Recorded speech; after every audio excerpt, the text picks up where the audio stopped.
Hey folks, it's Chris Dyer with the Martial Alchemy channel, and we are on part 3 of British Manly Exercises from 1835 by Donald Walker. Let's take a look at it. All right, in this part we are going to first cover guards. So this is nothing new if you've seen some of our other videos, but it's actually done in this manual in a very, very clear, concise way, which is something that I really like about this manual. We'll be talking about our pros and cons of this one at the end of this video, but the guards right now, very easily explained. You take your basic guard. So they do explain that, you know, there are other guards. The guards or the blocks that we're talking about are done from the standard position. If you're in another position, you do what makes sense. But Hi, this is Chris Dyer with the Martial Alchemy channel, and if you're enjoying this content, we have some great news. We now have a video for sale. The link is in the description below. It is titled The Old School Boxing Method of Self-Defense, and it's a compilation of our favorite techniques from our popular series, Old School Boxing. A link is in the description below. Now back to the content. What makes sense. But just to basically cover the basic guards, we're here. I'm on my guard. My left side is forward. My right side is back a little bit. My lead hand is around mouth height. Other hand's dropped back just a little bit. Assuming my partner has the same guard. We're here. Whatever strike he gives me, if it's above my midsection, I'm going to block up and out. That's it. That's the only thing you have to remember. Up and out. So if he's in this position, he throws his hand, I'm going to make contact to it, up and out. If I'm in this position and he throws his hand, so now he's slightly to the inside of my hand, exact same thing, up and out. That's it. That's all you have to remember for anything above my hand. If it's in this position, it's coming for my face, up and out. If it's coming from my face, up and out. That's all I have to remember for that part. If it's below, or he's going below my, say, wrist, about 2 inches below my wrist, anything other than that, I simply drop my forearm down to bar my midsection, or if they go a little bit lower, I drop the elbow down. That's it. Clear, concise, that's all you have to remember. Up and out, forearm, or drop the elbow down. Either side, up and out is either to the outside this direction, or to the inside this direction. This is pretty easy, very, very basic stuff, which again, I really like the clear, concise method in this manual. Next, after this, we get into some throws. So in this throwing bit, we talk again about the cross buttock, but we get really, really good plates, some images of what we're looking for, and we'll talk about that in just a little bit. But we're going to do the cross buttock first. So I'm going to switch positions with Mike. Cross buttock, we're here. Mike is in a left guard. I'm in a left guard. We're moving around. He gets in with his right side forward, or he starts moving in with right side forward, so he's going to step in and get ready to throw with a strike. We intercept at the wrist however we get here. Maybe we're striking each other however we get here, but I grab onto the wrist. Right arm goes around, pull him off balance, and then load, and then up and over we go. So this is the cross buttock. We've covered this in other videos. Okay. What we get that's interesting about this manual is we go into a little bit more detail about what happens there. So again, for cross buttock, covered in a lot of manuals, we grab onto this wrist, right arm goes around, we load onto the hip, and we lift in up and over. Now, what if Mike outweighs me by a lot, and I struggle to lift him because he's too heavy? You know, what if? It's a what if. What if he's too heavy and I can't really lift him? So what we get in this is exact same position and grab on here, grab on here. It's not going to be as hard of a throw, because if you see Mike all the way up, I'm dropping him from this hip all the way down to the ground. He's coming basically ass over head and hitting the ground. Now, what he says, if you can't lift the person, if they're too hard, you get into this position, you take this, I instinctually did it. You take your right leg in this case, you put it to the outside of his leg, and instead of picking him up, you're actually locking this leg up and you're driving him down over this leg. So this is, again, really, really common in practice today in a lot of throwing arts, but a couple things that we want to focus on. So let me borrow you again. First of all, a safety issue. When we do this, a lot of times people get, you good? Get into this position and they'll do this with their legs. So rewind a little bit, move your body just there. If you notice my toes, they're pointed out this direction, and Mike's body weight is about to go sideways. Now you're crossing basically the body weight going across your knee in the way the knee doesn't bend. right? So we want to do this. If I'm working on this technique, I want to turn the foot so that it rolls naturally. So as his weight does make contact to my thigh, I don't damage my knee by having it pop inwards. We want to be able to roll with it. So if his weight settles weird on my leg, I roll down into this position as opposed to over the knee. That's really, really, really important.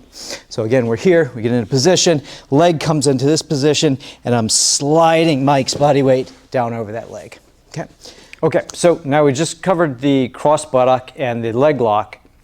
What do we do if if you're the person that's receiving this? So if he's coming for the cross buttock or the leg lock. So Mike is going to now do the technique. He moves in. He's going to step, say, in front of my body. Now it's really important. He, in fact, points out that by the time you're up on his hips, it's too late. So you need to catch it beforehand. So what I'm going to shoot for is getting my knee to collapse. So I'm striking for like his hamstring or the back of his knee, and you're going to sink it down. Notice what happens to his body in this position. His head, his shoulders, everything starts coming back this direction.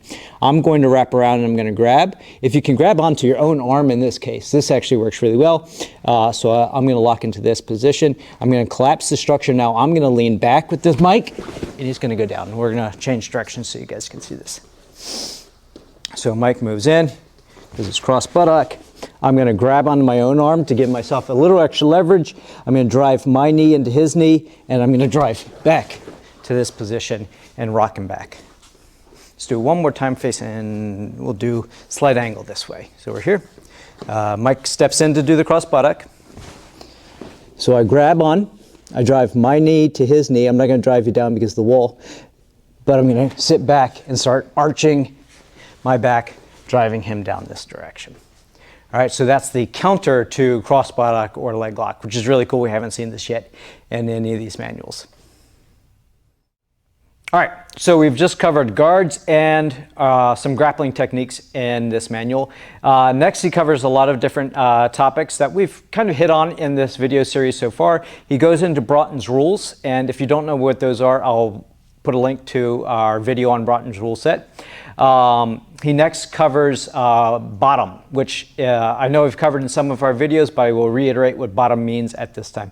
So bottom he describes as being equally as important as strength and art in boxing.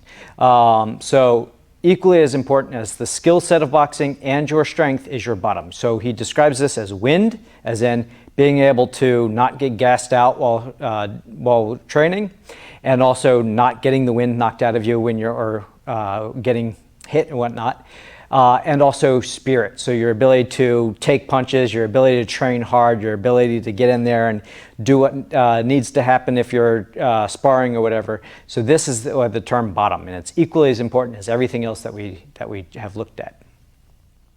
In the next section, he actually covers some more nutritional and training advice, which is really interesting. I'm not going to go into detail covering it, but I am going to quote from this section, which I think is really important and something that is valid even today. So he says, "The advantages of training are not confined to pedestrians, wrestlers, or pugilists.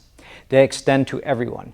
For were training generally introduced instead of medicine for the prevention and cure of diseases, its beneficial consequences would assuredly prolong life and promote its happiness," which I think is very valid. I think that more people, if they were to focus themselves on maintaining health through exercise, through good diet, through nutrition, the world would be a better place, and people would be a lot healthier and happier in the long run.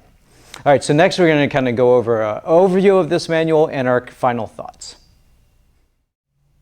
Okay, so in conclusion for this manual, nothing really new is said, which is kind of disappointing from time to time when you are going through these manuals. It's like, you know, some of them are really long. You spend a lot of time reading, you get to the stuff and you're like, oh wait, this is just a rehash of other stuff.